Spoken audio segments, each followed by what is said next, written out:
Oh, yes, it is an honour to be your host. Already your energy is incredible. Ladies and gentlemen, please welcome onto the stage your host for tonight. It's Pony Knox. My name is Pony. Wasn't born with that name. Just changed it so I could legally get ketamine. So it's working really well. Did you know you can do that? You just pick an animal. No one ever questions it. No one's ever like, prove it. Show us your tail. And I'm like, no. Just do it, it's great. Anyway, hello, this is exciting. What have we got? We got a few couples. Yes? You guys been together a long time? 2 years. Oh, so you probably still shave your legs? Amazing, welcome. And what have we got here? 2 couples? Friends? Oh, great, okay. Have you been together a long time? Yep. Like, what are we talking? 30 years. Ooh. Do you sleep in the same bed? Wife swap. Got it. Amazing, we're learning a lot here. You guys could jump in. Let's make it 32. Amazing. Have you been together a long time? 6 months. 6 months? Holy shit. Okay, so you're shaving everything.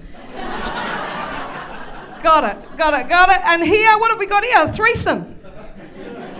Beautiful. You're happy with this arrangement? Yep. It's like, bring it. This is good. A welcome. Yep. Great. I'm glad you're here. Haven't missed a thing. You a couple, friends? Don't talk. Incredible. Okay, that's what we want. That's great. Great to have you here. Anyone celebrating anything? Nah. No one's even got divorced. Great. I've been with my fella 22 years. Thank you, 2 years. Thank you. 22 years, like I don't know, we were young, you know, like, and it's really embarrassing going on your first date having to get strapped into your booster seat, you know. We were so young. I don't know, anyone else met their fella really early? Ladies? They don't teach you that shit at school, do they? You know, they don't teach you what to choose when you're that young. For those of you who haven't been in a relationship for a long time, let me just paint the picture. It's very similar to your first car. Do you remember at the start when you really like it? Remember that? Like, it might be a little smaller than you'd like, but it's all you can afford at the time, you know. And like, you look at it now, sunroof is balding, fan belt doesn't fit. Gearbox is saggy. Shaft is weak. Apparently takes a long time to warm up and a lot of lubrication. And yeah, you just wish you got an automatic. Didn't have to keep touching the gear stick, you know. And like, you look in your rear vision mirror, you're no executive sports model. You've done a few Ks. Country miles, the engine runs well, but you've still got all genuine parts, you know. No modification, so like your headlights are droopy. You're carrying an extra tyre. When you bend over, a bit of gas leaks. You know? Not to mention the carnage having 3 kids has done. Left you with a gaping glove box and some random reason you just find like sultanas in the cracks, you know? And like you see a lot of your friends getting rid of their cars, trading them in for more understanding ones. Then they find out after a year the salesman had lied and just painted over the rust and grey hairs. And they find out there wasn't just one lady driver. Oh, been wetting your dipstick in the wrong holes. And sure, like you've looked at your car, I'm sure you have in all these years, you've looked at your car and you've thought, oh, what a shit box. But it's a reliable shit box. Because you can be sure if you ever go out, still just be sitting in the same place you left it. Now, I'm no marriage mechanic, but I know it is important to show love, isn't it? Regular service. Maximum twice a year. Every 10,000 Ks. Or if they're losing a little bit of horsepower, a little dose of ketamine doesn't hurt. pretty much we are just going to start off the night. What I want to do is let me hear. Can we start from this side? A bit of a rumble. Give us make some noise, please. Oh, look at the energy. Bring it all the way around. Please welcome your first act, Brandan Walsh. Yes, Comedy Lounge. How are we, guys? Yes, I love it. I need a bit of that energy, guys, because I have had a bit of a rough week, I won't lie. I actually had to face my biggest fear this week, guys. That's right. My mum joined Facebook. That shit is terrifying, guys. And she needs all this help too. She's coming to me. She's like, okay, so how do I add you? I'm like, oh, you don't. Don't get me wrong. Like, she's a lovely lady. I'm just terrified of how the older generation are using Facebook, guys. Like, they are just out there commenting on stuff like no one else can see it. You know what I mean? Like, last week, my mate made a post, right? It was a photo of him and a friend having a few drinks. His mum commented and said, wow, I can't believe you're still friends with this dickhead. The irony is they're not friends anymore. Like, they can't hang out now. But look, Facebook's not all bad. You know, like, I used Facebook to get my first ever job, guys. My first ever job was in IT help desk, right?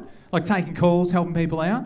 One morning we get this call from this lady. She starts the call by saying, oh, I'm so silly. I've done something so dumb. And part of our job is just to calm them down. I was like, it's all right, Diane. I can fix this. And she was like, oh, thank God, because I've emailed the entire company a photo of my husband's penis. I just hung up the phone. I was like, that is on you, Diane. I cannot help you. And then I just turned to everyone in the office and I was like, refresh your inboxes, guys. Diane's done it. I don't know how, but she's fucking done it. It's a good effort. That job was pretty cool. I enjoyed that job. I actually met my partner through that job, guys. And we recently got engaged, which was pretty cool. Thank you. A few fans of Love In. The rest of you guys hate it, apparently. I don't know what's going on there. So we went out to celebrate, right? We went into the city and we couldn't find any parking, right? And then we found a bay and some guy just sniped our bay, which is it's a dick move, you know? Like, I was furious. Like, I was seconds away from just fucking driving off and thinking a lot about it. And my partner was like, don't worry, babe, bad karma will get him. And I was like, is it real? I don't know if it's real. Because, like, I've known some assholes for like 20 years and bad karma still hasn't got them. You know what I mean? And people say it all the time, guys. People say it all the time. They're like, karma's a bitch. I'm like, it's a lazy bitch, though. Let's keep the round of applause going for your next act, Bruno Oliveira. What's going on? I look like I did it, but I didn't do it. I said I didn't do it, you know what I mean? And I also just want to say, like, I look like I can fight, but I actually can't fight. Which is weird, man, because I get into a lot of altercations, like, because of how I look, you know? Thank you. Like, there was one time in Leaderville, that's why I don't like clubbing anymore, but there was one time in Leaderville, I was at the bar and I was ordering a few drinks because it was packed, and as I went to walk off, I accidentally bumped this dude and I spilled most of my drinks on him. And then he says to me, he goes, oi! Fuck, watch where you going, eh? But things like, when I get scared, it starts to like hyperventilate. And my eyes start to flare up. So now it looks like I want to fuck him up, but I'm scared, like, you know what I mean? So when he said, oi! Watch where you going, eh? I just froze, I was just...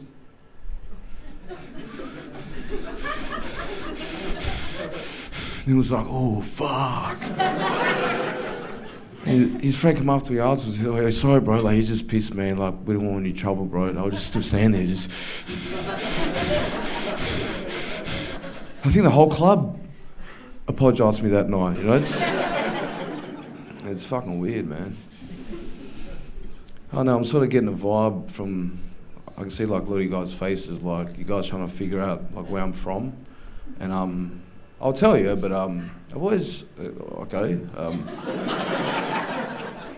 I'll tell you, but I've always hated that question, you know, because people always get upset at me, like, when I tell them the truth, like they're expecting something different, especially scaffolders, because I'm scaffolding at the moment.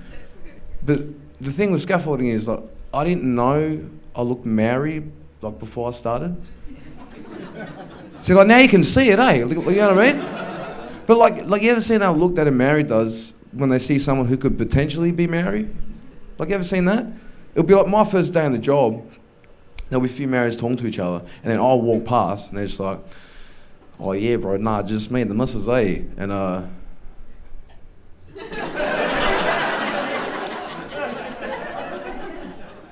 brother. And then they'll come up to me and just get confused. "Oh, brother, T, bro." "Bruno, man, nice to meet you, bro."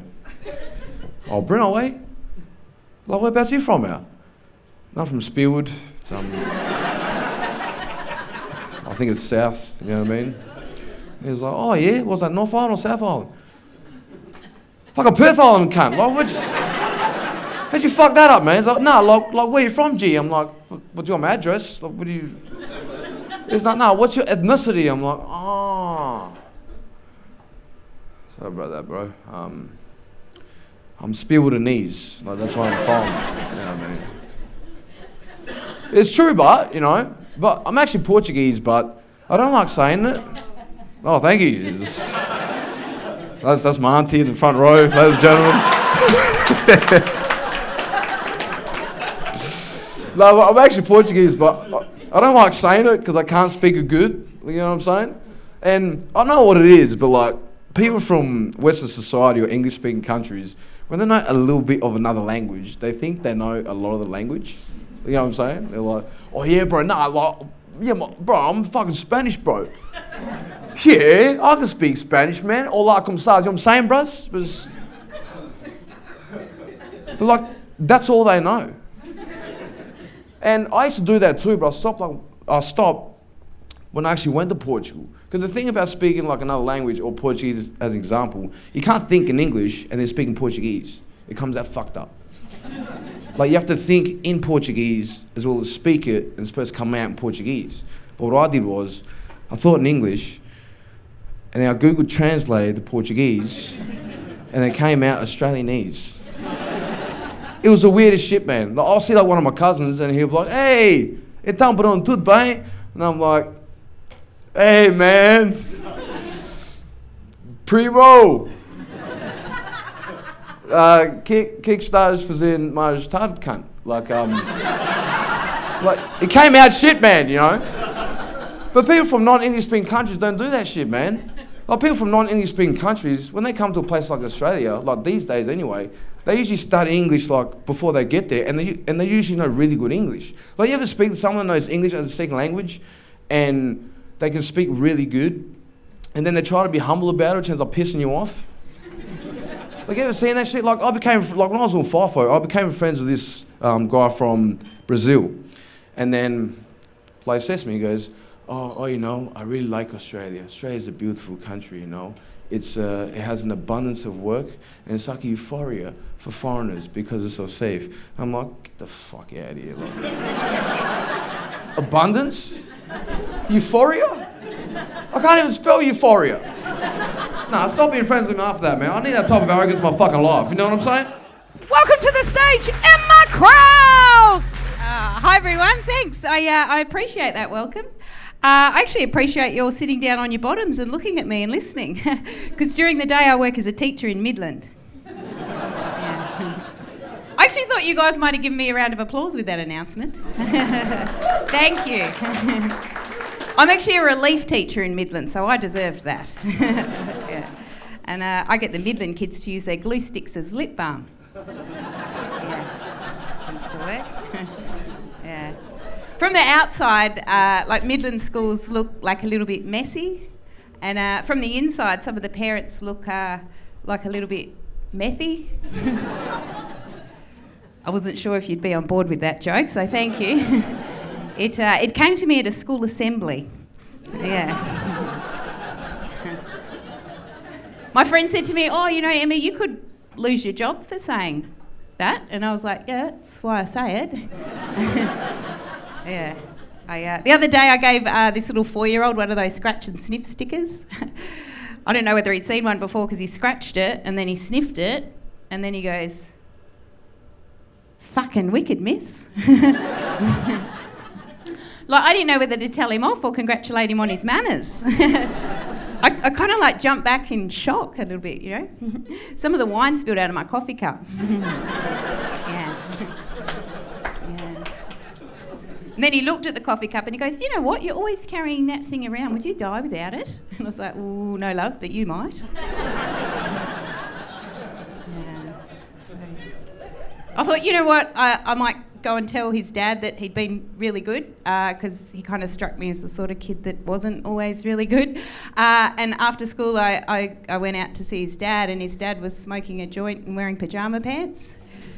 It's like, oh yeah, this explains everything. I said to him, oh, you know, what made you put on the pyjama pants today? And he goes, yeah, the principal said I had to cover my privates. So yeah, always trying to find ways to relax. Do you know, like on the weekends? The other weekend I got myself a massage, which was really good. But it got a bit awkward halfway through because I had to fart. It's awkward. It was like one of those big ones too. Do you know where you kind of think, oh, if this one gets out, it's going to launch me to Fiji. So I had this problem, do you know, because I had to kind of clench and I couldn't relax. So I thought, you know, I'm going to have to make a choice here. Do I hold this fart in and like spoil my whole massage experience? Or do I let it out and spoil everyone else's massage experience? I let it out. Yeah, Fiji was nice. Please whack your hands together for Luke Benson. How we doing? Is everyone all right? Lovely, it's a pleasure to be here. I'll just get out of the way before we kick on properly. I am enormous, right? Just so you know that I know. I am quite aware I don't need you lot looking at me going, he's a fucking big unit. Does he realise? I'm 6'7", right? It's a good height. It's a little bit over 2 meters tall. Meant that during the age of COVID, I knew that I had to be a me away from me at all times. 6'7", 7'3" wingspan. So only really two things I could be with these dimensions. One is an NBA wing defender. The other is a desert scavenger bird. Just got a new job standing in front of used car showrooms.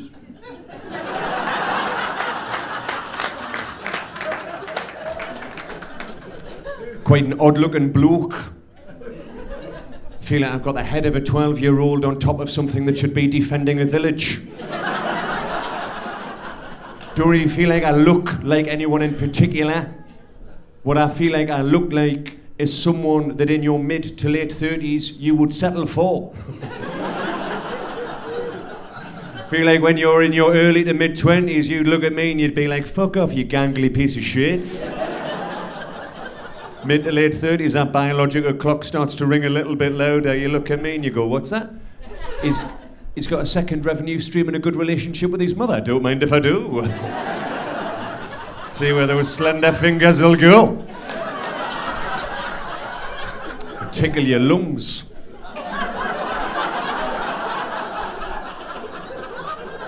You're a good crowd clapping at that at 5:30. You absolute sinners. It's good, right? I'm from Newcastle in England, that's what this accent is. It's cool, all right. From quite a shit part of Newcastle. It's called Newcastle. And where I'm from, people don't really have big dreams. Like a lot of them think that aspiration is that sweat you get on your crack. It's good, right? Love being out here. I've lived out in Australia for about 5 years now, right? Came out here for love. That's what I came here for, right? And they say that you can't put a price on love, but the Australian government says about $7,000. They're all recovered for the visa. How deep's your life, car? First person I met when I landed was some immigration border patrol. He pulls me to one side and he goes, "You got any nuts and seeds in your bag? You got any nuts and seeds in your bag? Don't you messing with our delicate flora and fauna?" I said, "Mate, Australia is about 90% uninhabitable. Why not let some foreign elements have a crack at it?" And then I was interrogated internally. Didn't mind it. Next person I met was after you filled that form out where it says, "Do you have any criminal convictions?" And I remember reading that as an Englishman thinking, is that still a requirement?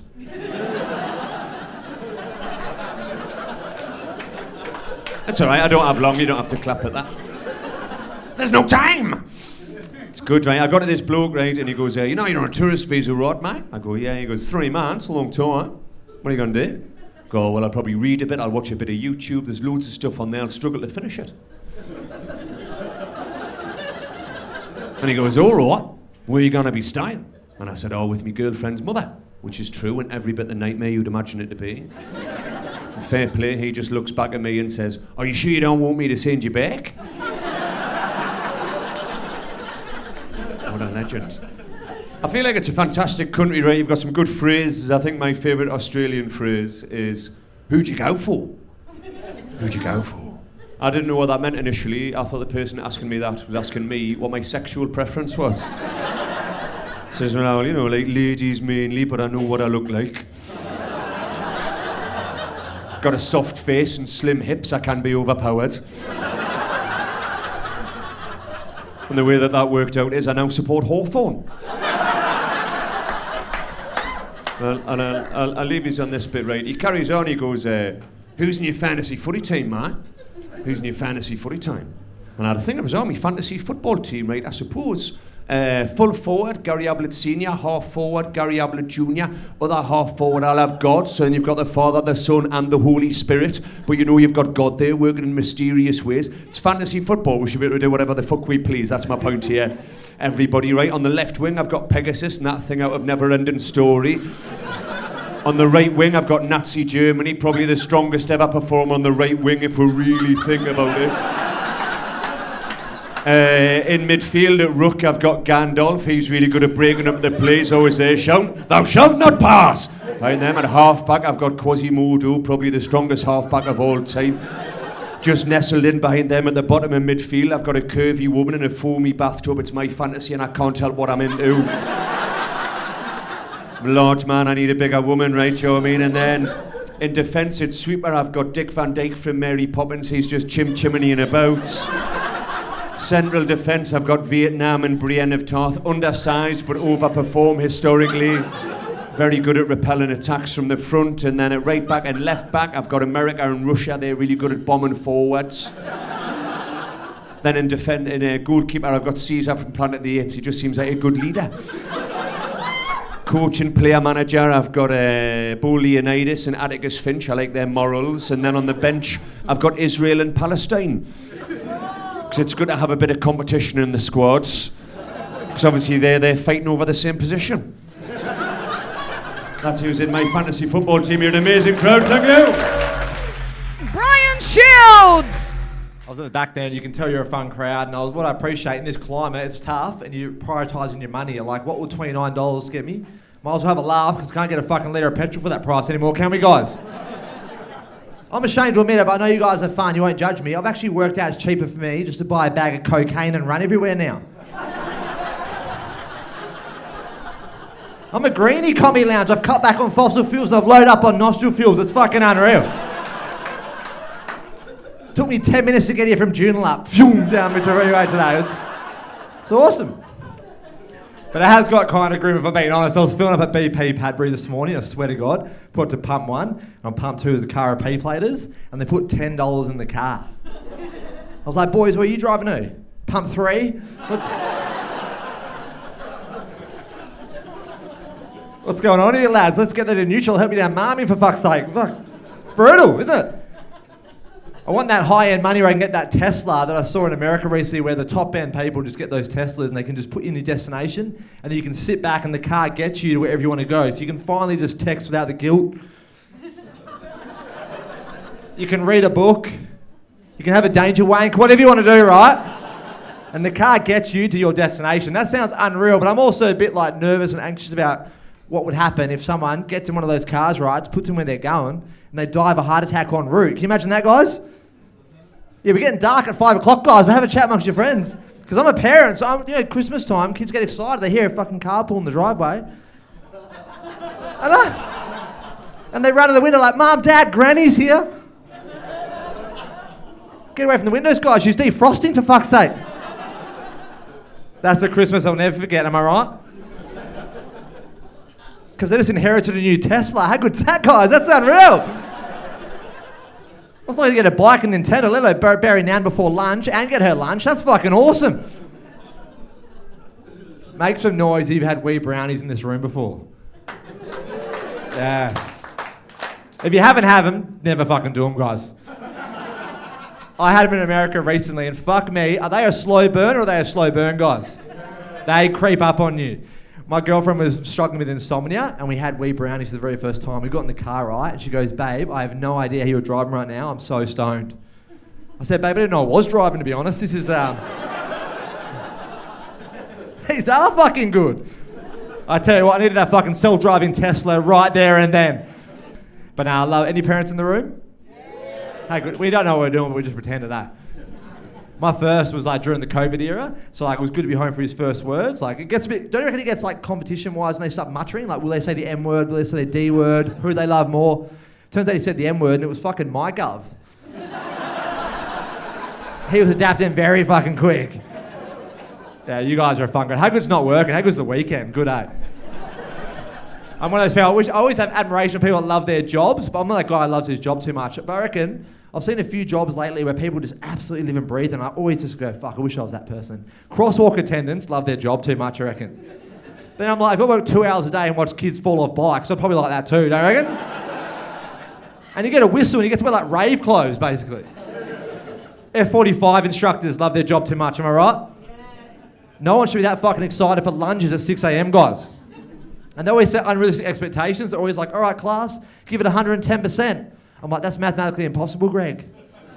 I used to 50% crying in the fucking car park. I'll leave you with this one. You guys are fun. Anyone from Craigie in the room? That's fucking scary because I'm there too. Two's too many in one room. I love Craigie, but it's a dodgy suburb. And it's a couple of red flags for me that make a dodgy suburb, and Craigie ticks all of them. Does your suburb still have a public telephone box, guys? Yeah, more importantly, who's still fucking using them? No one here tonight is going, that was a fun night of comedy. I might call Sharon to that scary park. You're not doing that, are you? Those phones are for ordering drugs or calling bomb threats to schools. That's it. The one that gets me everywhere, how many adults in your suburb still ride BMX bikes?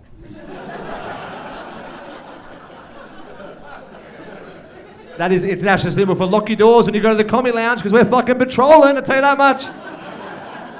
That's what I worry about too, because kids are so cute and naive, right? They don't know a junkie from a normal bloke. They'll see an old guy on a bike do a bunny hop. They're like, fuck man, that guy's so cool.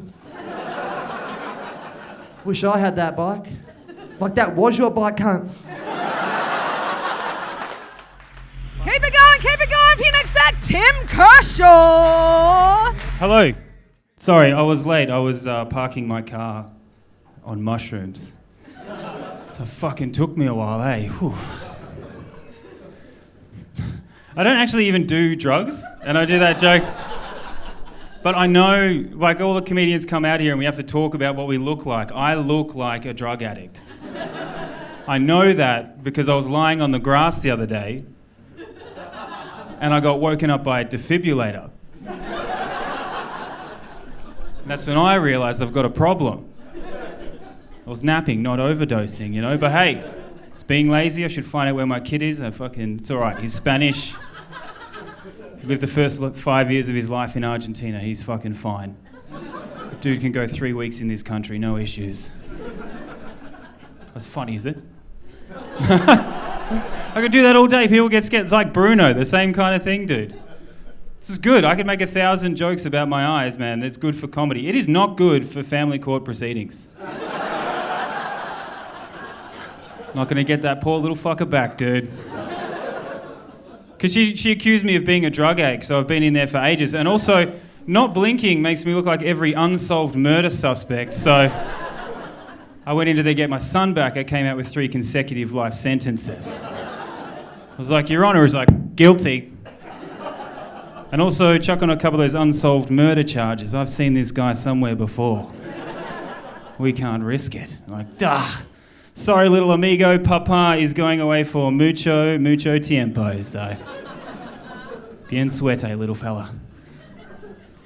That's not Spanish, I made that whole thing up, bro. I don't speak Spanish. I'm a bogan from Traralgon in Victoria, bro. I can't speak English. I'm fucking 37, I have no idea what an adverb is. You have no idea what an adverb is, bro. No one in Australia ever does. We don't need that shit, man. Anyway, I can't talk to my son, so. I love him to death. I just have no idea what he's saying. That's all, man. Before comedy, I didn't even know that my eyes didn't blink. They had an intense look, right? Because I was a chef for 15 years. No one ever told me my eyes don't blink for 15 years. I just look like every other chef ever. Just either a drug addict or an ex-prison convict.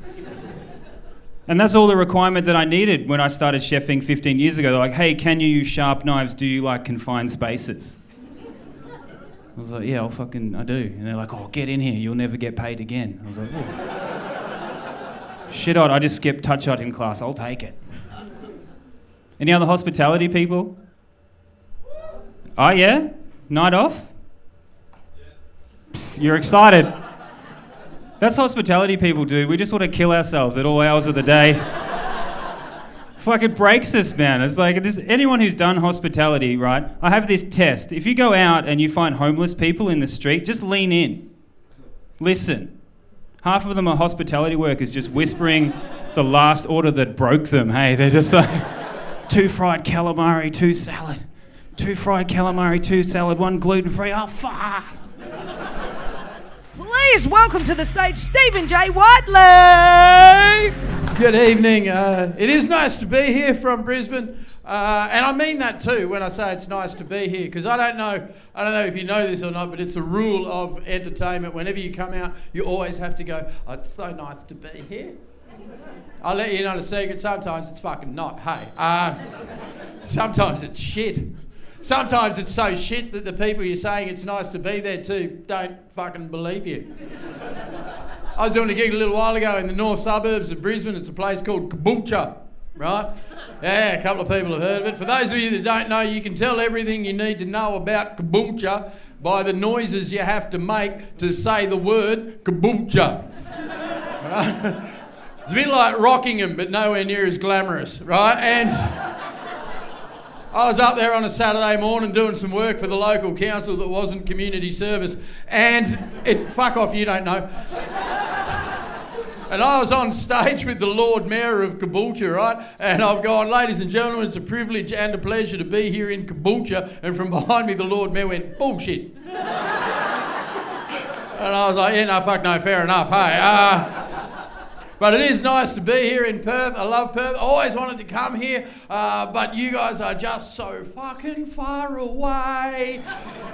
And I almost got here once, but I got halfway. I got to Adelaide and went, marijuana's legal. Why am I going anywhere? And stayed there for 10 years, left so stoned I fucking went the wrong way, ended up back in Brisbane.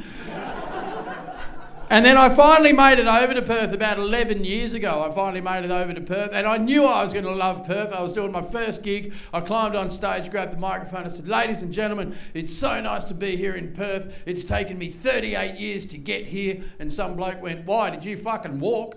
And I said, settle down, cunt, I'll do the funny stuff. But I do love Perth. Like, you've got some beautiful women here in Perth. You really do. Fucking yeah. You got some ugly ones too, but fuck, who's looking at them? But what I love the most about Perth, and what I love the most about you guys, is your blatant disregard for the laws of the English language. You don't give a fuck about spelling or any of you just do whatever you want with letters. And you find, first time I was here, I was in a cab, I was going to my B&B, right? And I saw this train coming at me down the middle of the fucking road. Because that's another thing you guys do in West Australia that I find odd. Like, I don't want to tell you how to do your shit, Perth, but in Brisbane, we've got a tendency to take 300,000 tonne locomotives that can't change direction, and we fuck them off to the side. You guys have gone, nah, middle of the fucking road, mate, what can go wrong? I'm like, heaps of shit, hey. But I was in a cab, I was on my way to the Airbnb, this train's coming towards me, I see the train, I've just started laughing so hard, and the cab driver's like, what are you laughing at? And I said, that train, it is going to Cockburn. I said, even better than that, it's going to Cockburn Central. which means there's lots of Cockburns and it's going to the middle one. And he got upset. He turned around and he said, it's pronounced Coburn. And I said, it's fucking not. I said, it's pronounced Cockburn. And where I come from, we call that thrush. And then he said, the CK is silent.